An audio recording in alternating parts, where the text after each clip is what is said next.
I saw you said you had a backpack on, and some man said, "Are you going to school?" Straight up. This was like a couple of days ago. This was literally like 2-3 days ago. So you had the beard that you have now. Let me tell you, in his defense, if I had a mask on. Okay. So anybody that don't know, I'm tripping. No. What he's referring to, I posted a video on my Instagram saying how a dude came on the elevator. I was wearing a backpack in the elevator, and a dude walked in, and he was like, "Oh, so you're going to school, buddy?" And I was like, "No, I'm just a grown ass man that still wears a backpack." He was like, "Oh, well, put your shit together, son." And then he walked off. What you been doing during the quarantine? Man, I've been just trying to be creative. I've been spending a lot of time with my son, which is great because, when I'm working, I'm gone for stretches of time at a time. So this is just, I'm consistently home, so I get to see him all the time, which can be exhausting, but it's extremely rewarding. I get to watch every single little increment of his growth right now. How do you feel like having a son changed you? Man, I'll tell you what. So the other day, the other night, I first of all, I never go out, and I was talking to my boy on the phone. He said, "Yo, I'm over here on Sunset. We're sitting out on the on the little deck, and we're social distancing and stuff. You should come meet up with me." So I said, "Okay." I drove down there, had my mask on. We sitting across from each other talking, and this is on Sunset, and the car drove up, stopped right in front of us, and called me all types of N-words. Right? When was this? The other day? This is the other day, like Thursday night. Okay, and I'm leading up to how things have changed for me. Because if I was a lot younger and no kids or anything like that, they was just like, you could just tell they was like, they didn't really want it. They was just like, hey, let's call a black guy a N-word. You know what I mean? They were just those dudes. But my first instinct was to just jump in their car. Right. At least pull the dude out the one of the dudes out the passenger seats. But then I was like, you know what? Yeah, I just have a good day. Because in my brain, in my mind, I'm thinking I have a home and a son and a home to go to make sure that this, so this little piece of, this little experience right now that I'm having with these stupid, 5 stupid dudes, it's not going to dictate. It was 5 dudes in the car? Huh? It was 5 dudes? It was 5 dudes. I was like 3 dudes sitting in the back seat. That's too many dudes.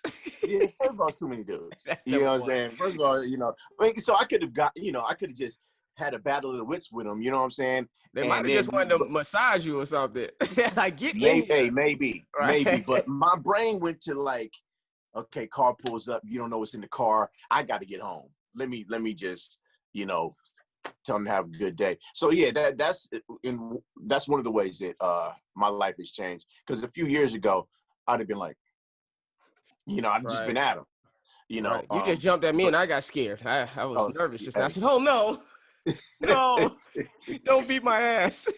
Nah, I mean, Lee, where the picture of his son at? What you doing over there? Lee over there with his goddamn Motorola internet.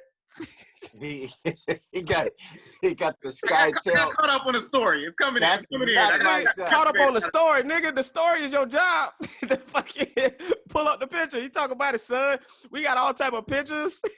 This is a $0 budget production. Oh no, he's scrolling right now. He's scrolling. I pay him what they pay the cast members on Wild 'N Out. Oh, then he's very disgruntled. Look at that. Oh yeah. There goes young Max. Hey, young Max. That's a beautiful That's picture. at Santa Monica Beach. We was hanging out. Nice, man. That's what's up, bro. Yeah. So what I gotta ask these questions just to get it out the way, and then I want to go deeper into your come up. Okay. So where were you? How have you been dealing since they pulled Wild 'N Out off the air? Well, at first I was really upset. Like, really? How are you just gonna, I mean, but I know Nick's heart, and I know that Nick didn't mean anything maliciously. You know, he was, you know, in a conversation, and you know, some people got offended by what was said. But as far as the you know, them just snatching the show off the air that day, you know what I mean? I mean, the show was on, and then it got preempted while the show was on by Fresh Prince of Bel-Air. You know what I'm saying? So, you know, y'all I really think got canceled during a commercial break. Yeah, something like that. Look, on my lunch break, I got fired. You know what I'm saying? I kind of you know, I think I had already even introduced Nick on the show. You know, I already gone to, hey, give it up for Nick Cannon, and Nick's doing his thing, and he had said DJ D-Wrek, and next thing you know, well, you know, this is a story all about how, you know what I'm saying? It went into that. And so I was a little bit like shocked, and then to find out what was going on. I had seen the video earlier that day and was like, you know, and then this happened, and then I immediately knew that the two were connected. So then, you know, phone calls started happening, and I'm seeing texts and comments on Instagram. But the first couple days after that, I was like, it was like I felt, you know how you ever get fired from like a day job that you have, and you just feel like, what am I gonna do now? Like, I really need money, you know? Like, I kind of felt like that. But then I just, all of a sudden, I had this like calm, positive feeling, like, because Nick is the type of guy that I think if you know him, and if anybody that's, I've known Nick for over 20 years, and if you know Nick, and like these people at Viacom know Nick, they know that that's not Nick's heart. Right. Okay, Okay, Lee, we see what you're doing around here. You know what I'm saying? They know that that's not Nick's heart. You know what I mean? And so,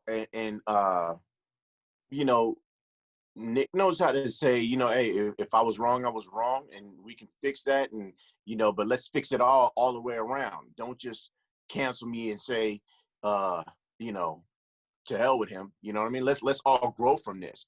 And so then I started having this positive feeling. You know what I mean? Like, you know, eventually, you know, something to get worked out with that situation, whether it's, you know, whether Wild 'N Out comes back or not. Their relationship, you know, Viacom and Nick's relationship will mend itself. What's the latest on that, if it's coming back? I don't know. You know, I'm assuming that they're talking, you know, but to what extent, I don't know. Right. Yeah. So when it happened, like, did Nick reach out to you and the cast members and give any like backstory on it, or did y'all just kind of just read what he was saying or posting on social media, you know, or did he kind of reach out to you all personally and be like, you know, my bad, and this is kind of what happened?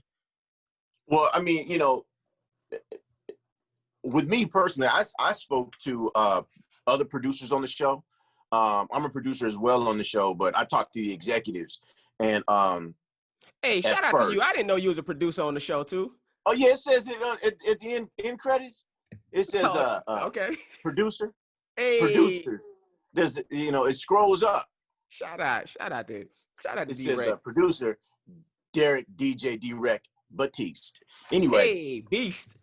I swear, anyway, I didn't know that. I knew now, you know, now Evan, so I'm gonna have on here. But yeah, but that's big. But anyways, I'm listening to you. My bad, bro. That's all right. Interrupter. Anyway, I was giving you your roses. No, thank you. I appreciate that. Then, but Nick and I spoke over text and stuff like that, and he sounded great. You know, everything's cool. You know, Nick, my relationship with Nick is very it's like big brother, little brother, and then little brother does extremely well. Right. and then you know, then it kind of turns into to peers, and then it's like, hey, you got time for me? Right. You know. How did y'all first meet, you and Nick? we actually, so Keenan and Kel, right? Yeah, absolutely. So I was a production assistant on, I worked on All That and Keenan and Kel. Wow. And I can't remember. No, I'm sorry. I did not work on Keenan and Kel because I think Keenan and Kel was done in Orlando.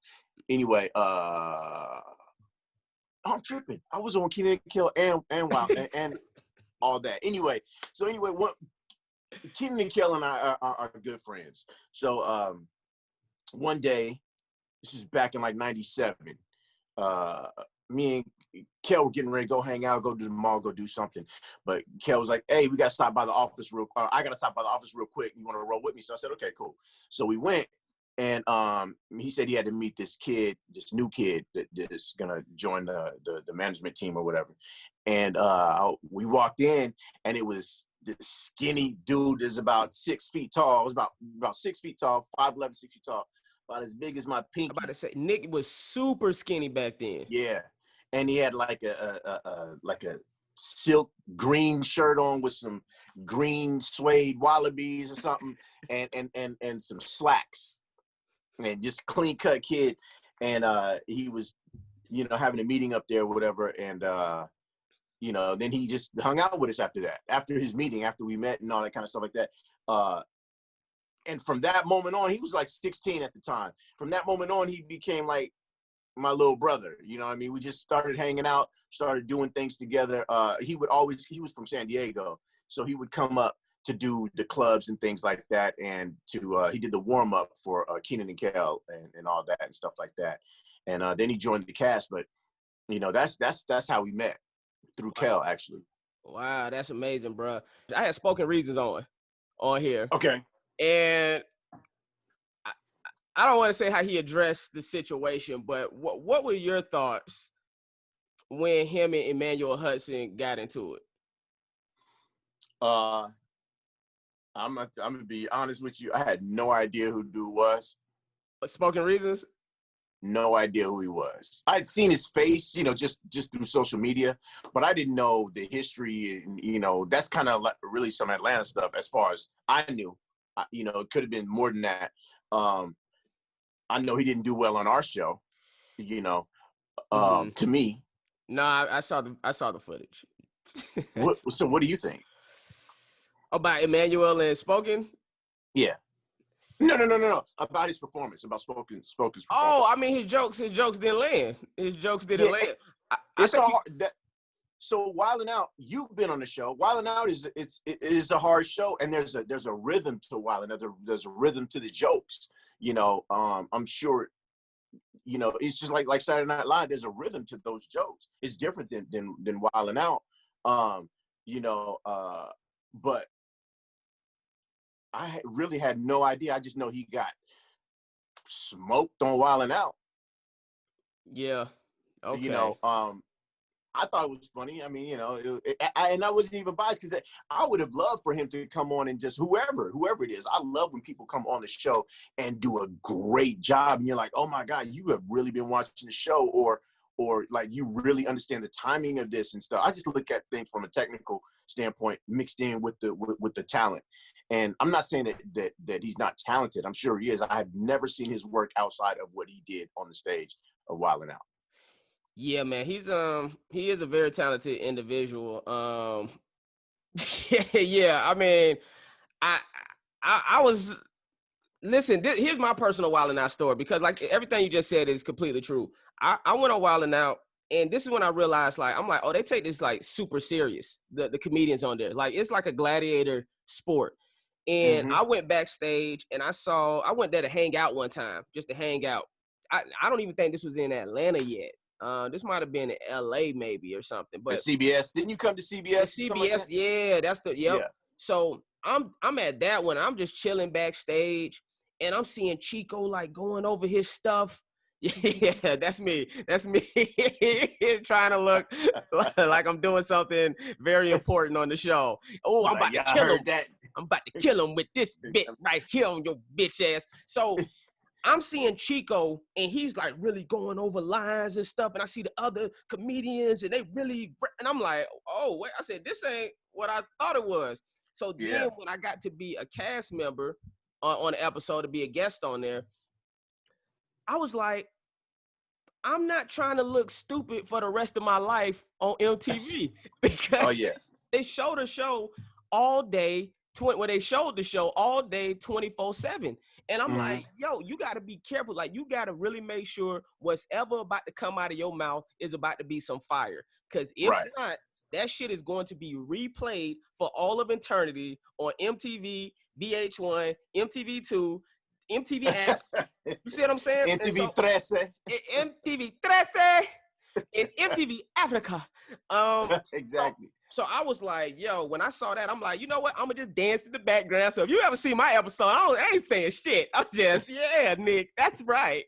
Yeah, because and then the other time I went, I just chilled in the, the little, you looked out for me and I was just chilling in the little VIP section, because I realized like, I'm a comedian, but I'm not like a battle type comedian. It's just like a battle rapper.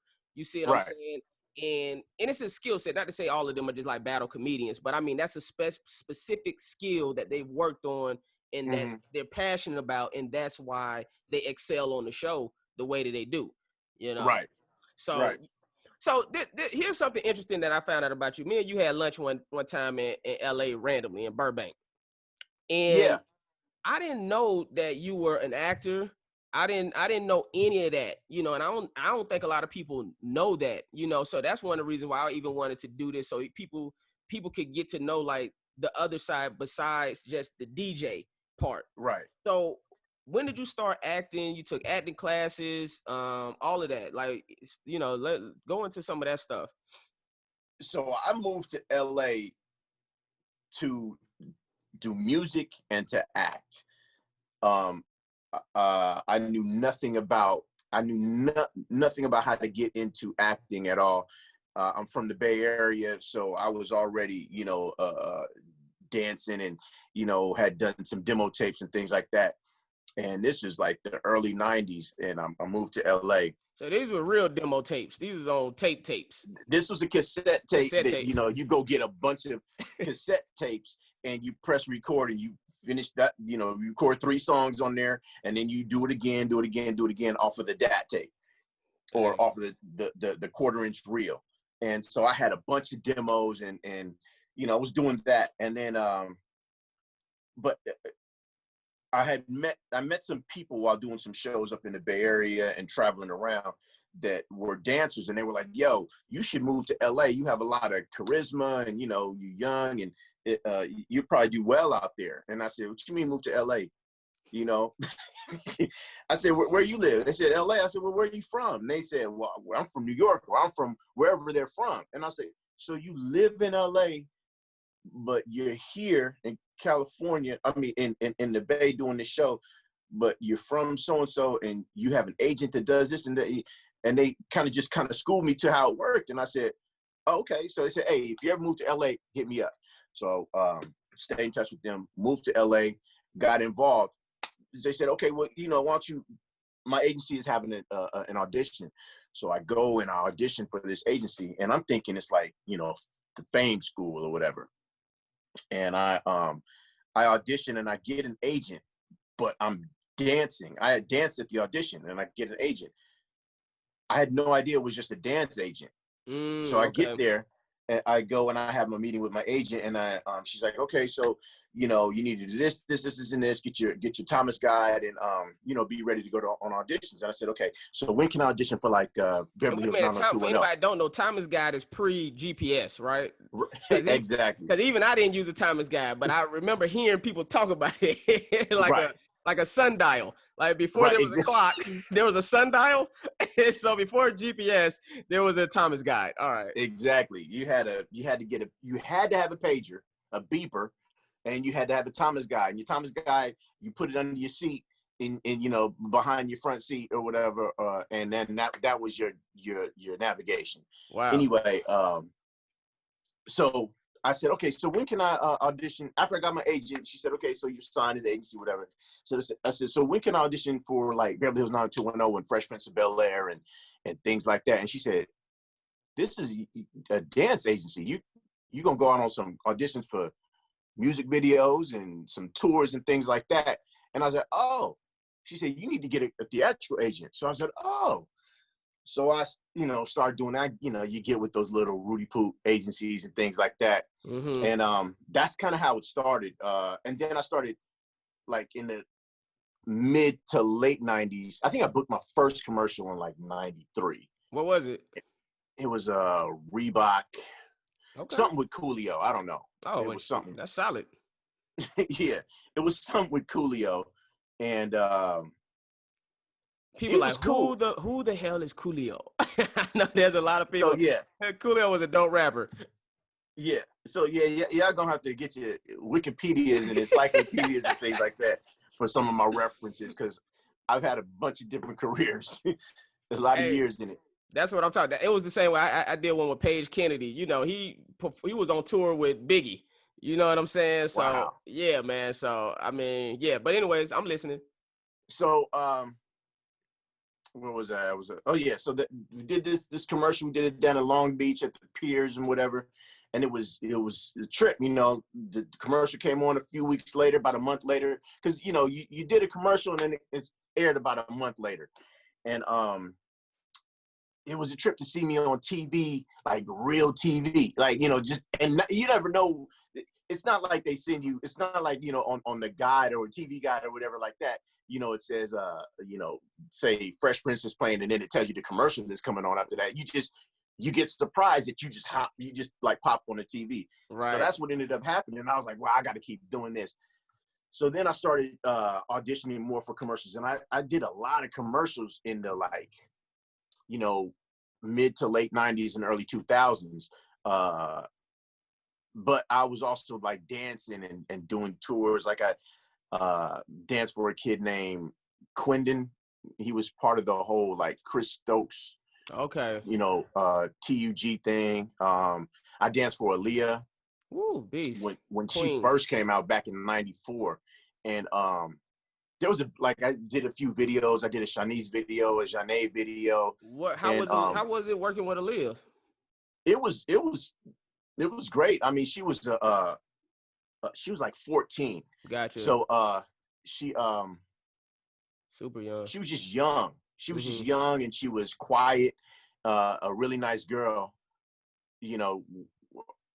I got a call on a Friday night, or maybe I think it was a Friday night. Said, hey, can you come to rehearsal? We have a show. Do you want to dance for R. Kelly's new artist? Her name wasn't even, her name was Aaliyah, but that's what she was referred to as, R. Kelly's new artist. And so we went, rehearsed. They said the show is tomorrow night, Saturday night. So we went to rehearsal at like 10 o'clock at night at the Nico. Wow. And we did the show the next day. And Aaliyah, I remember being at rehearsal, and we put the whole combination together, the whole routine together. And then they said, okay, the artist is getting ready to come in. So I'm thinking R. Kelly. I'm like, well, I'm about to meet R. Kelly, which, anyway. It was a different time. This is when people would be excited to see R. Kelly. Yeah. Now R. Kelly walk in the room, you put on the shower coat because you don't know if this nigga gonna exactly. Pee on like, right? Yeah. So anyway, Aaliyah walks in. And I was like, oh, this is a cute little girl in a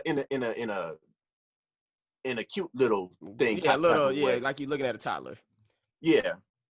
And then R. Kelly walked in, and they were wearing the exact same thing. They were just Bobsy twins. And it was kind of strange. The whole thing seemed kind of strange. Right. But I got to spend, all the dancers got to spend time with her without him around, and this story took an awkward turn.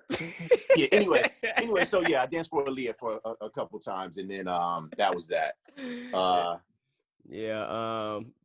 else? Aaliyah was a phenomenal. Yeah, throw up one of the. I seen some of your throwback pictures that you posted on social media. I'll be IG stalking before I do these. And so who are some of the other? Let's see. Yes. Explain this picture, D-Wrek. Okay. I was that's like, okay, I was in Korea when when I took that picture. So I auditioned for this group. First of all, I had been writing and producing music for some K-pop acts. Okay. In early 90s or late 96, early 97. And a friend of mine said, hey, since you have this relationship with these, these K-pop producers and things like that, would you like to go over there and work? And I said, sure, I mean, that would be cool. So I went and auditioned for this group called Style. And they said, cool, can you come to Korea for 6 months? And I needed a job because I just got fired from Costco. I was a cashier at Costco. And I got fired from there. Lee was also fired from Costco or Walmart or somewhere. Yeah, man. I was getting bread too. I was making $15 an hour over there. Hey, anyway, turn up. So I had just gotten fired, and I got offered this gig to go to Korea for a few months. And I went there, and next thing you know, I'm like, taking pictures like that. I'm magazines on all the TV shows. I start working with other groups out there and stuff. And it ended up being a really good experience, and came back and I needed that here, needed that same type of feeling. So are you still auditioning? Are you still pursuing acting, or did you kind of let the music, the being a DJ, or you don't have time because of Wildin' Out, or is that something that you still have interest in doing? I definitely I do audition, but I don't get, for some reason, it's really hard for me to get a theatrical agent, but, I have a theatrical agent, and they're good guys. Right. And I've gone out a little bit. Wildin' Out, when I do Wildin' Out takes up about a month. The taping of the show takes up about a month of my time. Oh, that's not bad. And then, but it's the tours, the tours will keep me away for like 2 months, 2.5 months and things like that. But other than that, what's that? 3.5 months out of the year. Right. And that's then a good amount of time that you have. Right. There's still a good amount of time to be home and auditioning and things like that. But so I really, when it comes to acting, I probably need to focus more on that. It's kind of hard to, at least for me, I feel creative in so many different areas. Like I got a whole studio here. Sometimes I just get up 4 o'clock in the morning and I just put something together, and then I got cameras and I want to shoot stuff. I just want to shoot little videos of acting or whatever, but I really need to focus on one thing. And I think and when that happens, I usually do well in that direction. Right. When you spread yourself thin and start going in all these different directions, you don't give 100%. Absolutely. And that's something even I'm working on. The only reason I even started doing my music and even this is because I felt like I had reached a point in my acting with MacGyver. It was like, well, I done reached the top for this show, the ceiling for this show. Until this show ends, like I done did all I can do with this show. And contractually, I'm still on the show. So I was like, okay, with the time that I have free, let me actually start to pursue something else. But I'm still well aware to know that if you focus on anything, just solely that, you're going to get to that destination quicker because all your energy is focused solely on that. Right. Yeah. So that's something I'm always battling myself. Right. Yeah. I remember when the first time I saw you doing stand-up, I feel like it was like the Ha Ha Cafe or something like that. Yeah, I think you're right. Mm-hmm. And I was like, this dude is hilarious. This dude is funny, man. And I think I spoke to you that night or that, I think it was at night. And I actually remember that. Mm-hmm. And then we bumped into each other at like some Mexican restaurant.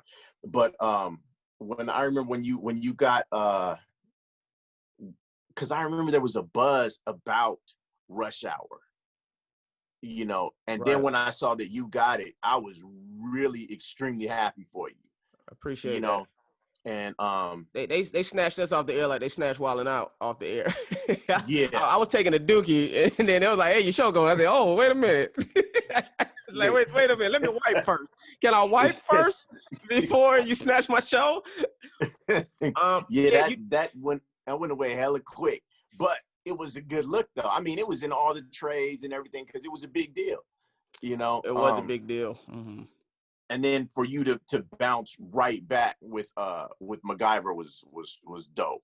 But I mean, I like the look for you know, what's the name? I forgot the name of the show. Look, see how quick the show comes and goes. MacGyver? No, the first show. Rush Hour. Rush Hour. I like that look for you better because it was, you know, the show was about you. Yeah. Oh, yeah. Career wise. Yeah. You know what I'm saying? No, trust me, I feel you. You know, it's something that I talked to my friends about, and I was talking to one of my friends earlier today about knowing how to play your position so you can win a championship. Absolutely. And I mean, that's even something that you've done for Wild 'N Out. Exactly. I'm about to piggyback on that. Go ahead. Yeah, because every time you can't be the if it's a band, you can't always be the lead singer. You know, sometimes you got to know how to fall back, play your position, win a title, and then other times you gonna step up. You know what I'm saying, and win a title. You know, and so that's something, and that's where lack of ego comes into play. Also, it's being able to check your ego to know that what you're trying to accomplish, there's a bigger goal at the end. Right. But I'm listening to what were your thoughts on that? Yeah, I mean, you know, because people, to piggyback on what you were saying, people come to me all the time, whether it's in the comments or walking through an airport and be like, when are you going to get up on the stage? I'm like, first of all, I'm on the stage. I'm just on this side of the stage. Right. And then, but I understand y'all don't know what the hell y'all talking about. Yeah, exactly. When you going to say some funny stuff, or when you going to do this and when you going to do that? And like, you know, just like you said, I play my position on Wild 'N Out. My position is not to be the outlandishly, you know, over the top funny guy. I'm not supposed to be DC Young Fly. I'm not supposed to. I'm supposed, you know, there was. I'm getting ready to go with an older reference. There was, you know, Martin and Lewis. You know, Dean Martin was just as funny as Jerry Lewis. He was just a straight man. So yeah, somebody's got to be like, you know, and Nick calls me the elder statesman of the show. You know, and you know, there's a lot of pressure because people get mad when, not necessarily the cast members, but the audience and people outside in the world get really mad when their favorite comedian gets a buzzer, you know, or they get a bell. But that's my job. I'm gonna do that. I'm gonna give that bell. I'm gonna give that buzzer how I see fit. And you know, I'm not always right, but I'm still going with what I feel. Yeah, I feel, you know, but I'm playing my position. There has been a couple of times I'm like, nah, come on, D-Wrek, that was funny. Come on now, brother. Come on, brother. Well, there's been a couple of times. Hey, man. But sometimes it does. Sometimes it hits different. It hits different, you know, when you right there. But you know what's so funny? Moment. That's what made me feel good when you did compliment me that night when you saw me at the Ha and told me, you know, how funny you thought I was, because I was like, dang, like you see comedians all day, you know, on Wild 'N Out. So with you, it really meant something to me because I'm like, he's around comedians, you know, and for him to think I'm funny, that made me feel like I was going in the right direction.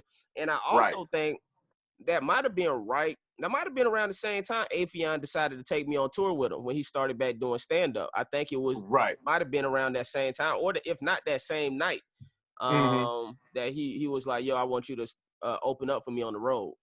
Right. Yeah. Do you do stand-up? Oh, yeah, Afion's a great dude.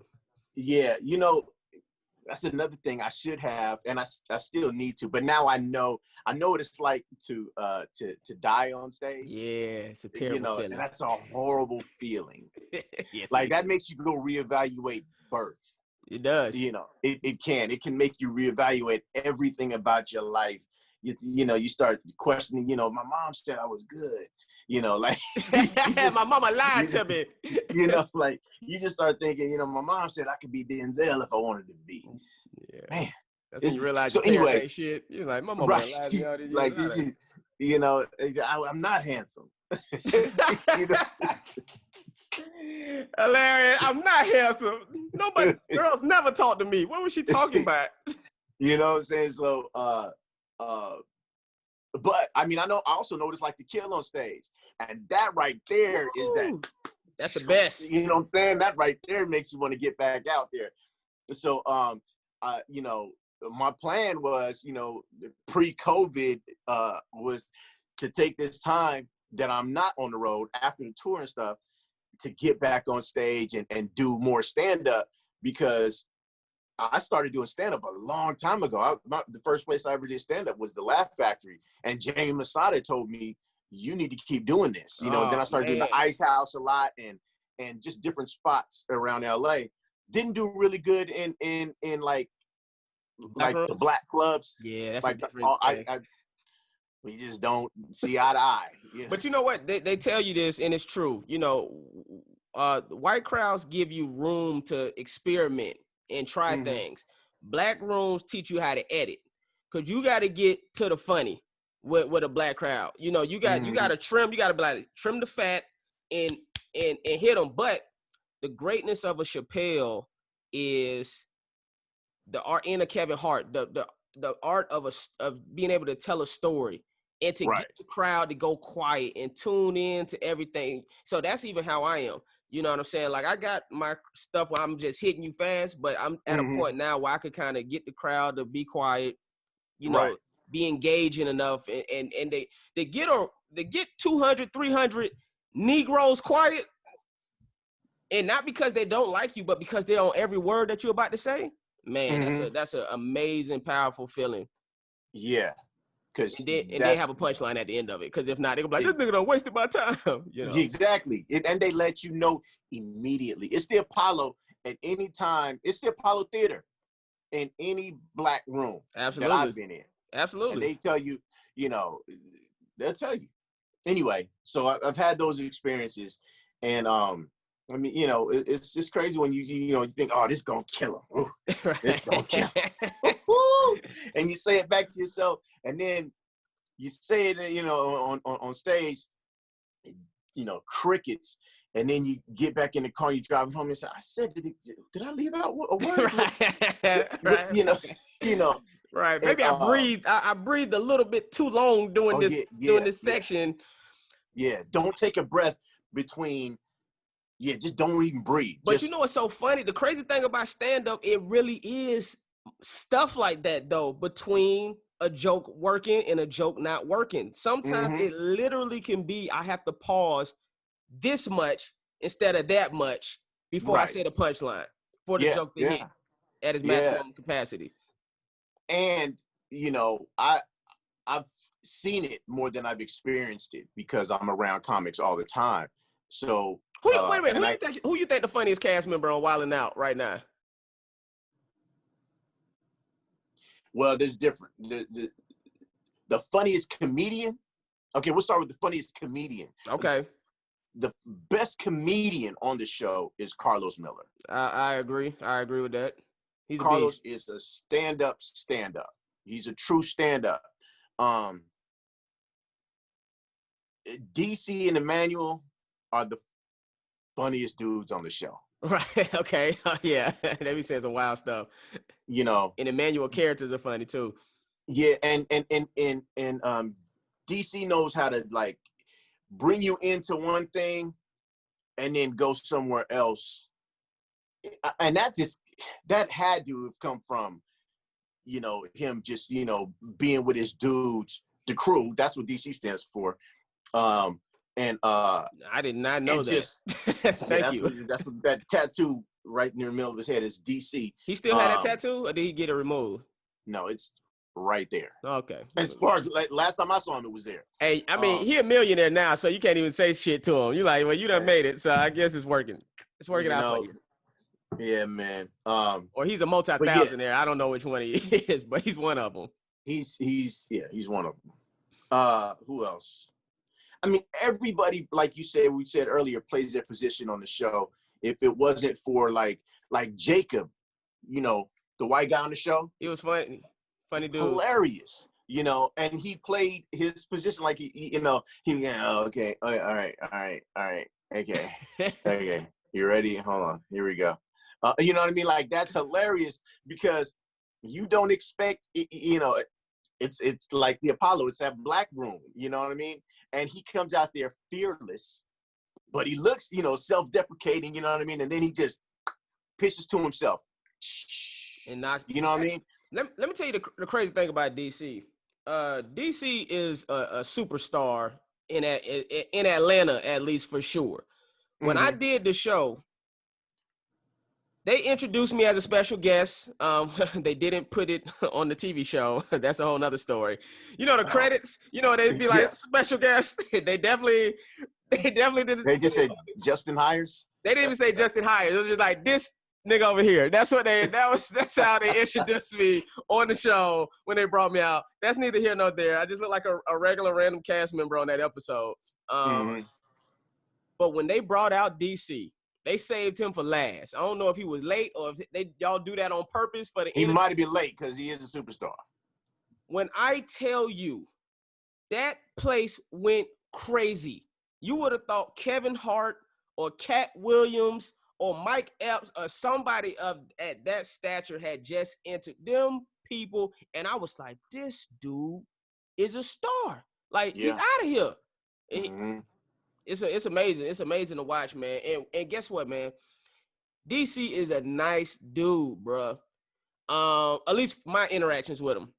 He got way more interactions. But my interactions, he has been, every time I met him, he been a super cool dude, super nice dude. Conversations weren't long or nothing, but he's always been like, oh, what's up, man? How you doing, man? Good seeing you. And it was always love, So, You ever met a street dude that's a street dude that how that street element is, but is the nicest guy in the world, right? And humble, and just understands that he's a street dude, but like, this other thing, I need to do this over here. That's DC. Got you. DC is a street dude. But he has honed his skills and done the right thing with his life, because like, have you ever been to one of our shows, like the live shows? I haven't yet. Tour? No, not yet. It's crazy when, like you said, in the studio audience, we might have 200 people in the studio audience. When you got 16,000 people, 14,000 people, and everybody, I mean, I would say even when Nick announces me, at least 5,000 of those people scream, hey, I know who that is. You know what I mean? Everybody mothers that's in the audience. Yeah, like, hey. There go D-Wrek. There go my favorite one right there. He good. He good. I like him. Been the records. Anyway, yeah, when Nick says DC Young Fly, man, goes crazy. It's like you said, it's like Kevin Hart just walked out on stage, and then DC is such a nut. He comes out and just and does his thing, and then after the show, we hopping in the vans going back to the hotel, and DC is just DC again. He's just John, Right. But it's from what I know, he has not changed one bit from the day that he came to his first workout with Wildin' Out to right now. Well, the real ones don't change. That's how you know a real one. It's only the fake ones that you be like, oh, okay, I'm seeing you starting to switch up. Right. But yeah, so I'm not surprised by that at all. Shout out to DC. Hey, do Nick ever tell you what cast members he's not bringing back before they find out? Like, like do he tell, like, he let you know, like, inside information? Yep. But I know a lot of times I'd be like, yeah, we can't bring so back. And then he'll be like, yeah. And do it be because of they're not funny, or do it be because some behind the scenes stuff? Hey, there go me and you when I did Wildin' Out. There it is. That's in Atlanta, right? Yeah, I was in Atlanta. Yeah. That was in Atlanta. But yeah, do it be because they're not funny, or do it be like their attitude, the comedians that he don't bring back? There's so many different factors, because it's not, there's a lot of different things that go into making that decision. A lot of people are in on making that decision. Ultimately, it's Nick, but there's a lot of people that, I mean, he had to fight for me, you know, and, In you the know, we was in beginning, my or living room wait a when the minute. show was created. Hold on. Yeah, hold on. Go back and say all of that, because I want to know, when you say he had to fight for you, was that in the beginning or after the show was a success? After the show was a success, you know, we did 4 seasons. Starting from in 05, we went from like 05 to like 08, late 07 or something like that. And we did 4 seasons of Wild 'N Out. And then the show went away.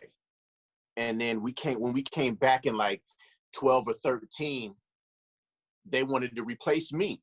Wow. And Nick was like, no.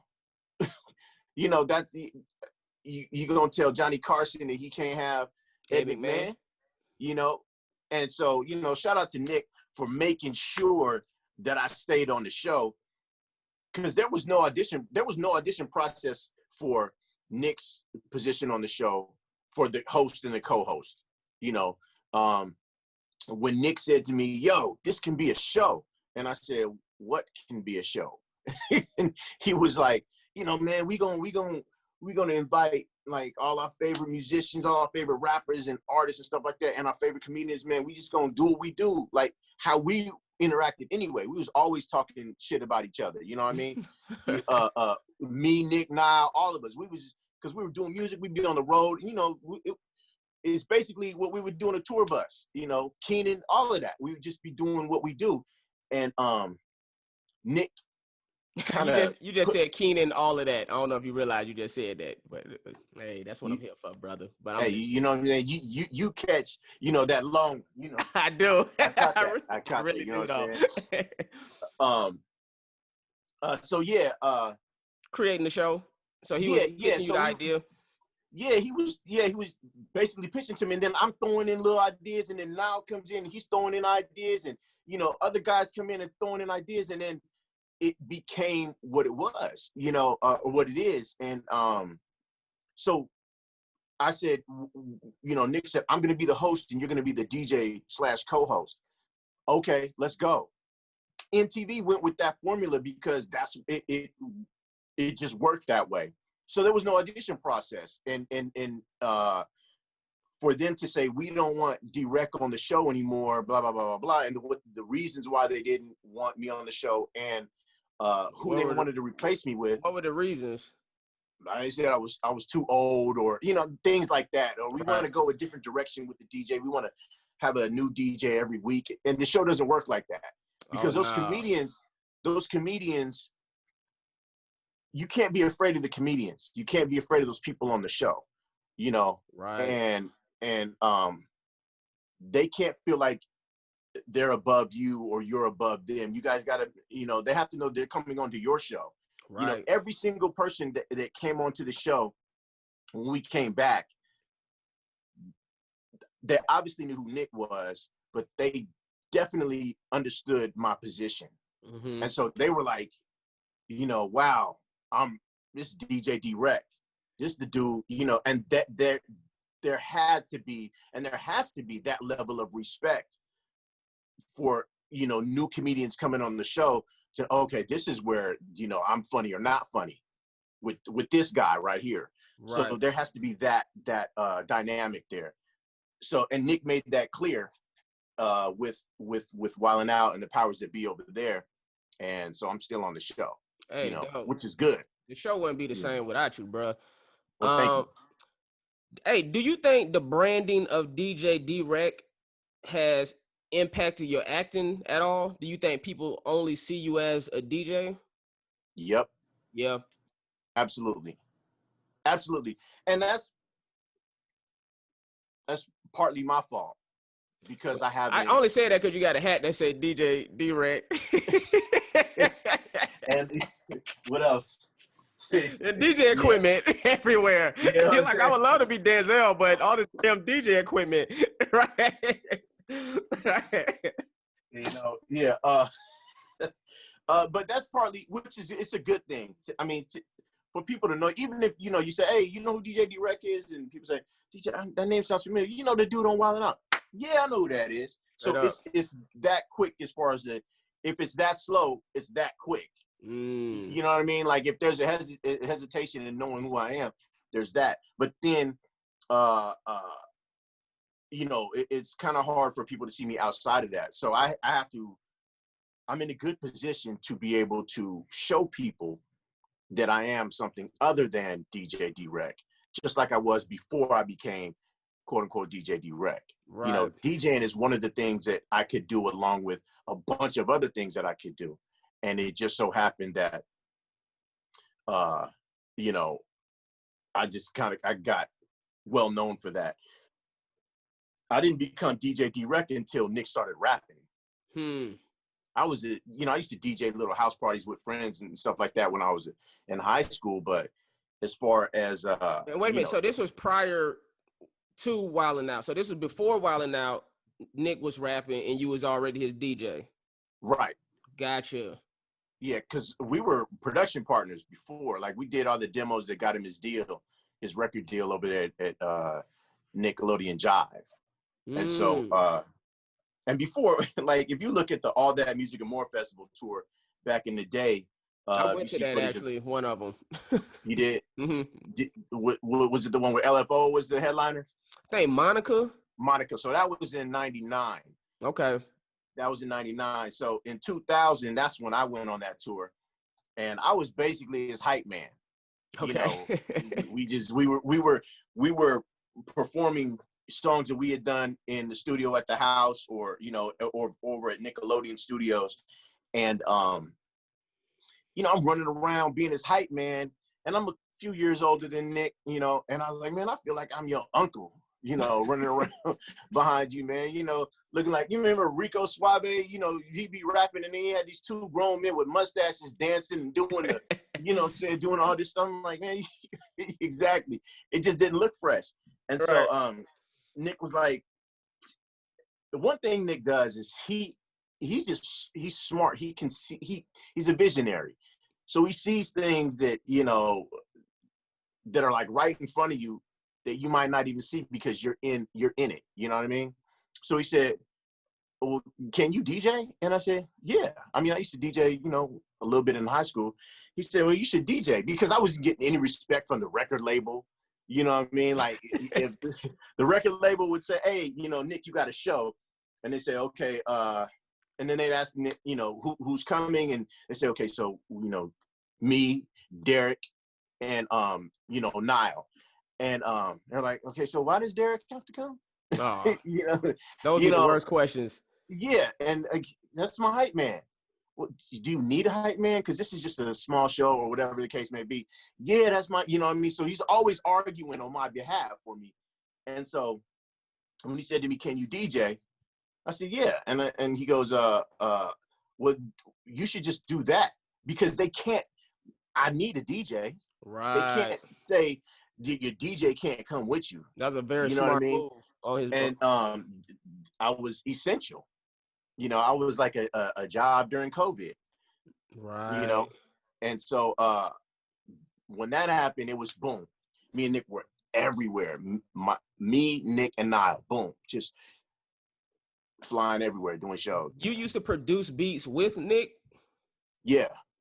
Okay. Yeah, because I just found that out recently that he actually produces beats. You know, that he actually produced some of those beats back in the day on some of his tracks. I didn't know that till like recently when I was watching an interview. Yeah. None of them were great. But, you know, at that time, you know, none of them were great. Just banging on pots and pans. You know, we were like, hey, this sounds good. He'd be like, ding, ding, ding, ding, ding, ding. Well, I like sometimes I'll be going through my computer and I'll find something that we did, like something like, I don't know, like he did a song called Extraordinary Stories, and we both did that song. I'll send him a clip of stuff and he's like, man, stop sending me this shit. Hey, like, just reminding you, bro, you was whack back in the day. Hey, you got to keep them humble. Mm-hmm. Any of the Wildin' Out girls, has any of them been fired for being crazy? Because I'm thinking there's so many beautiful women. Some of them, they too fine not to be crazy. Some of them. I think crazy comes along with fine. It's just hand in hand. You know what? I don't keep up with the Wild 'N Out girls Gotcha. at all. You mean anymore? Hey, now wait a minute. Now that's me. Wait a minute. Hold on. Let it really simmer. Wait a minute. Oh, you was in Cancun? I was in Cancun, bruh. That's how far I go back, bruh. D-Wrek, like I had that one, and that one. He was like, I remember her. I mean. Now let me tell you a story. You want to point to her? Nah. Okay. I mean, I don't know. Go ahead. Now let me tell you the story. Let me tell you the story about this, bruh. Okay. I've always been near you, D-Wrek. You never knew it. All right, you can exit out. Now I just sound like a fucking creep. I've always been watching you. I was a student at this is ironic as hell. Clark Atlanta University. Okay. MTVU, which was the college network for MTV. So MTV had MTVU. So that was like directed for college kids. They came to my college. I had a radio show back in my college. And they was just filming different radio shows at different colleges or whatever.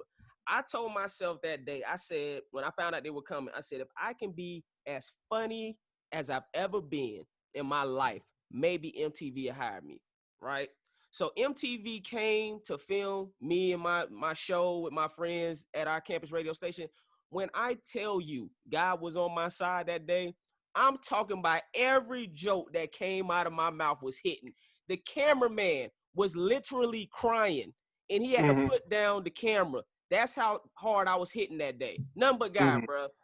MTV called me right after that and was like, we want you to be a VJ. They was like, we want to fly you to Cancun. We want you to be a video jockey for MTVU.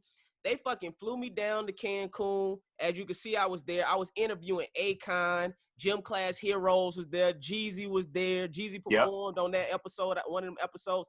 So I didn't know Nick. I didn't know you. Of course, but I'm watching y'all doing y'all episode, and I'm over in the cut as a VJ. I'm probably 20 at the time. 20. You know, so, but that's where that picture came from, bro. Yeah. And then it was Wild 'N Out girls, but I ain't do nothing. You know what I'm saying? Hey. But they was on me, as you can see. They was on. Yeah. I see the picture. Hey, D-Wrek married. He like, I don't want no problems. Shout out to Cancun, man. Cancun was a fun time, though. Yeah, Cancun was incredible. Lil Jon was out there. You know, I remember we were out there for like maybe 4 days. We did like 4 episodes, I think, 2 a day. And so one of those nights I went out and I took a cab down to the downtown area or whatever. And there was this club, and I walked in, and it looked like there was the scene in the movie Bad Boys where, you know, I think it was Bad Boys 1, where they walked in the club and it was just all this debauchery going on. And I walked into that club and I was like, okay, I mean, it was people with fire and people swinging from stuff. And I was like, okay, this is not my scene. Right. You know, the music was just not my scene. It was just like dang, dang, dang, dang, dang, dang. And I was like, okay, I gotta go. And so as I'm walking out the club, I hear somebody go, yeah. And then they start, you know, I turned around and looked up, and the DJ booth was Lil Jon. And so, I might have been in that club that night, bro. Yeah, you probably would, because that was the only thing that was going on that was hip hop. Right. And so I turned around and walked back up, and I looked up, and I saw Jon. I'm like, yo, Jon, because you know I'm there as DJ D-Wrek from Wild 'N Out, but I always forget about that. I always forget that I can kind of do some things. I might be able to get into some places. And so I'm like, yo, I get Jon's attention. Jon says, oh, get my man up here. So I go upstairs, and it's all the cast members from The Real World is up in there, and just it was crazy up in the DJ VIP area. And that night was a night to remember, man. It was a wonderful time. I remember thinking that night. I can't even go deep into that one. I remember thinking that night how vulgar Lil Jon was, because he was saying the most vulgar. I could be vulgar, you know. I'm an R-rated comedian, definitely. Okay, but This dude was saying, like, where all the bitches with stank pussies at? Like, oh my God, dear Lord, why the stank vaginas? Like, he was just saying the most vulgar stuff I had ever heard. I was like, oh my God, Lil Jon, but I enjoyed it. Yeah. Akon pulled me up on stage one of them nights. Akon was performing one night, and he pulled me up on stage because I had interviewed him earlier that day. And so, yeah, he pulled me up on stage. And, yeah, man, it was a good time, man. You know? That was a wonderful time, man. Yeah, that was a wonderful time, man. I need to get back to I've gone back to Cancun. It's so funny because you leaving stuff out. I can see you thinking like so many blowjobs, so many. Like blowjob, hand job, blowjob. I can't. So many. It was just a great time. The water was great. The water, the beaches, the beaches were great. Several beaches out there. A lot of sand too.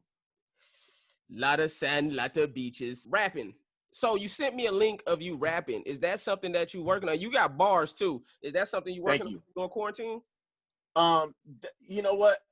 That's another thing that, I was just feeling. I was in here and I was making this beat, and then it started to make me I started feeling this rhythm to it, you know what I mean? And so I started like, so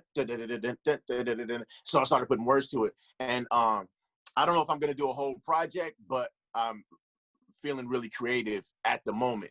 And so I shot a little video for it, and the song is called That Ain't Me. And I don't know how many records I'm gonna put out or whatever, but it's not like I'm trying to be somebody's rapper. But it's kind of just saying, don't sleep. Straight because I really can do this. Don't think that I can't. Because if I need to, if I need to get in that wild style and get on somebody. But that's what I'm saying. I say it in the song, this ain't no freestyle. I don't rhyme for free. And coming off the top of the dome, that ain't me. But when it comes to these lyrics and these beats and rhymes, I'm gonna bring it to the front. Every time, I'm gonna come at you when I want to. But I'm not, a lot of people, when it comes to freestyling, I had a conversation with Kumo D a long time ago. We were signed to the same label back in the 90s. And I asked him, I said, what's the difference between a freestyle and coming off the top of the dome? He said exactly what you said. And he said a freestyle is a written rhyme that's just, it's braggadocious. You're talking about yourself and what you can do as an MC, your prowess on the mic. And off the top of the dome is just, I'm talking about you, and I'm just coming up with rhymes as I'm in that moment. And so a freestyle and coming off the top of the dome, to me, and my definition of it has always been two different things. So, but now it means coming off the top of the dome when you say freestyle.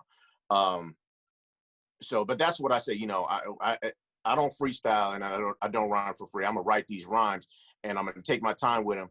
I've been in the studio with like E40 and Method Man and people like that, and they write.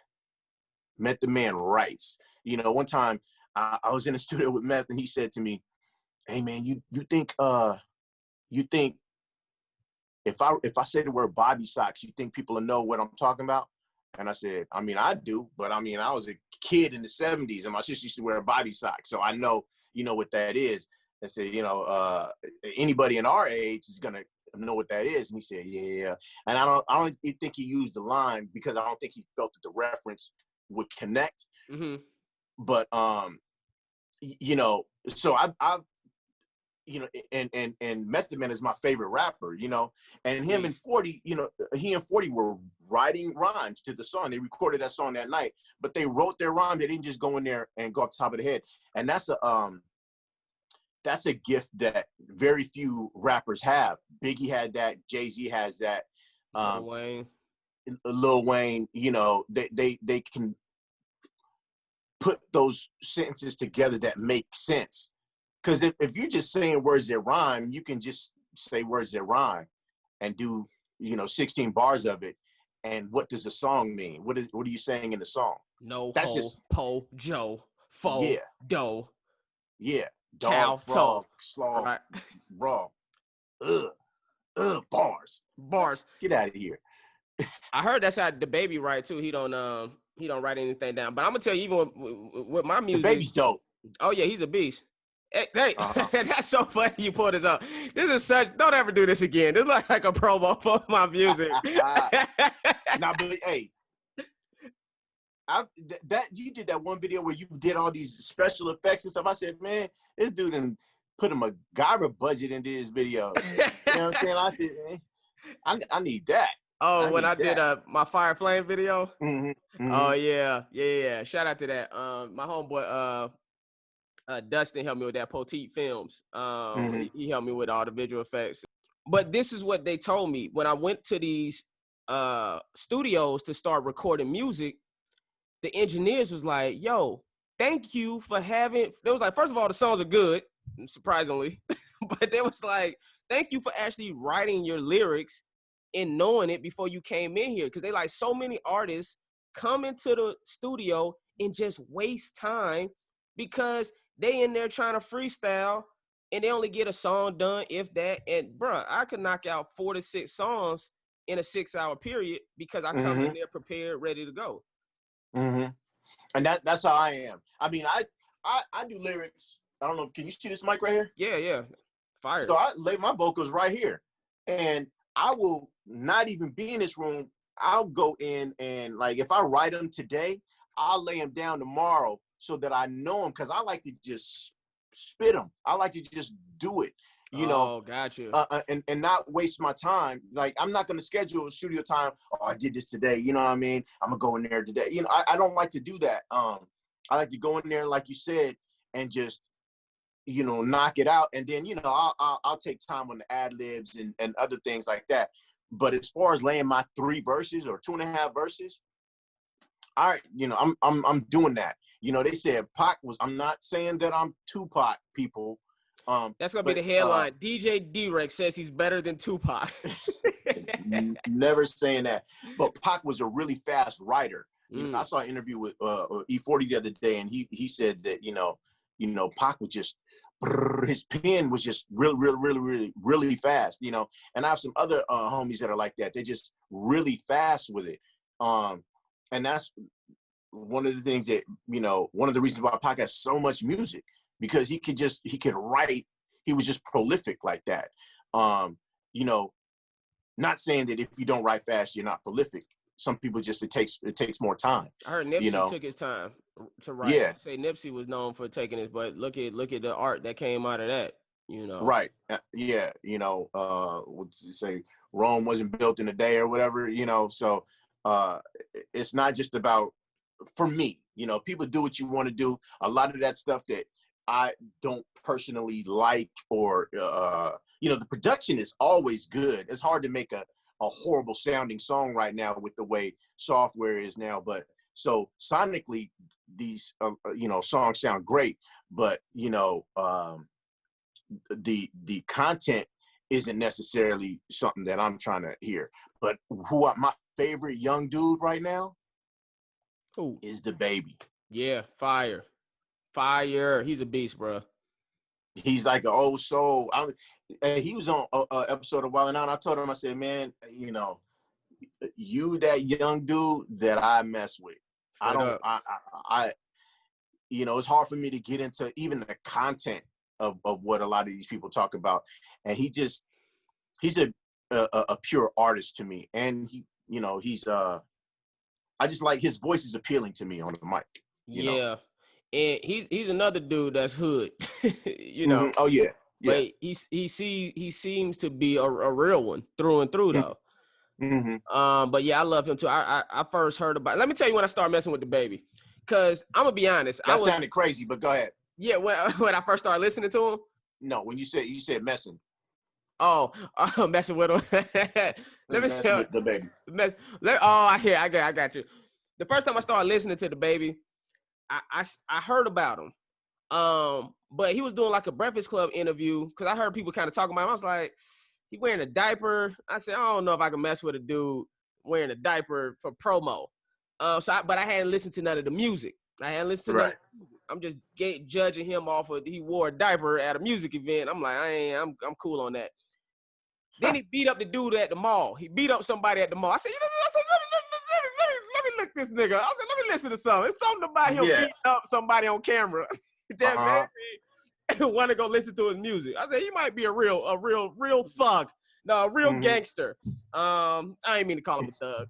But and then that's right. That, I know.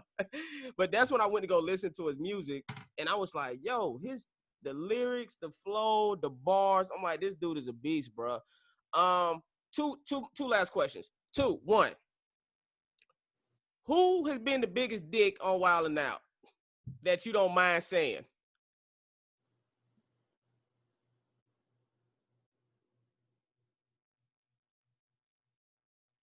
I would say, I mean, the dude who's just the biggest asshole on Wild 'N Out is, I say E-Man is the biggest asshole on Wild 'N Out. Yeah. Shout out to man, you know, people think, shout out to E-Man. That's my little bro, love him to death. But he's mean to everybody, and people think that it's just me, but he's mean to everybody. He will argue with you. He's just and then if he's wrong, he'd be like, my bad. But after like 15 minutes of arguing, he'd be like, you right. All right, my bad. All right. We ain't got to talk about it no more. But I mean, that's after 15, 20 minutes of arguing back and forth, you know. But yeah, that's okay. You answered it. Mm-hmm. And then my second question is, I see you very active on social media with Black Lives Matter and all of that. What made you decide to get so active? And having your child is biracial, right? Mm-hmm. Is that correct? Yes. Having a biracial child, how do you go about, or have you even started yet to kind of have those discussions, or is it too early to have those discussions about race in America? With him, yeah, it's too early. And as far as Black Lives Matter is concerned, I'm not like on Black Lives Matter, the political movement or the political group like that. I'm for Black Lives Mattering because Black Lives matter. Like, for the simple fact that Black Lives matter. You know, I'm not getting ready to march for that political, whatever, if it's a political party or anything like that, because I'm not in any political party. And I don't believe that anybody is 100% conservative or 100%, you know, what's the other one? Conservative and liberal. Because a lot of all that stuff depends on how close it hits to home. How conservative you are and how liberal you are all depends on what rights you feel are being infringed upon personally. I don't know enough about the actual organization of Black Lives Matter to say, you know, I'm gonna donate and all that kind of stuff like that. It's just Black lives do matter. That's all. And I've experienced Black life for all of my life. And I know what it's like to be discriminated against being a Black man. I know what that's like. And it makes you say, my life matters. And I've seen, you know, I've been in situations where I've been, you know, treated unfairly by the powers that be, and watched white people just, you know, walk on by. Right. What you mean? My life matters. You mean financially, or just, what do you mean? Financially, or just, you know, walking through a store, or, you know, getting a job, just in different situations, you know, being judged by what they see, and before even hearing what comes out of my mouth. You know, that happened early, when, you know, in second grade, you know what I mean? So, yeah, people say, oh, you shouldn't say all lives, but all lives do matter. But you know, we're not saying that Black lives matter and other people's lives don't. Absolutely. You know, we're saying Black lives matter also. Black lives matter too. That's what I'm saying. When I say we, I don't mean Black lives matter. I'm saying me. I'm saying that. Right. You know, it's obvious. I got to tell you that people's lives matter? Yes, you do, Negro. You actually do, and we appreciate. Well, I don't like it. Right. I don't like it. Hey, D-Wrek, I want you to know, brother, I appreciate you coming on here. Also want you to know I created this platform because I wanted to celebrate people that I feel like are living legends and people that I feel like are making legendary moves out here in the streets and in the world on a global level. Also, you are definitely on a global level when it comes to your association with Wild 'N Out. And I could understand, you know, I want to have a place where people always feel like they can have a platform to come and talk. I know everybody can't get on late night talk shows all the time. Everybody can't always get on Ellen. Everybody can't always get on Breakfast Club all the time. You know what I'm saying? Right. So what I want to do with this platform is to continue to do these, have funny but informative conversations, and build this up so all the talented people that I know and become aware of can have a place to come and speak and promote and do all of that. And that's why I created Urban Legendz, and that's why I consider you an urban legend, brother. And I just want to say thank you, King, you know, for being on the show. Thank you, man. I accept those roses, man. I appreciate that. Yeah, man, you a good dude, easy to talk to, and you know, it's good, man. Let me know anytime. Will do, brother. Keep doing your thing, man. All right, man. I'll holler at you. Peace. Peace.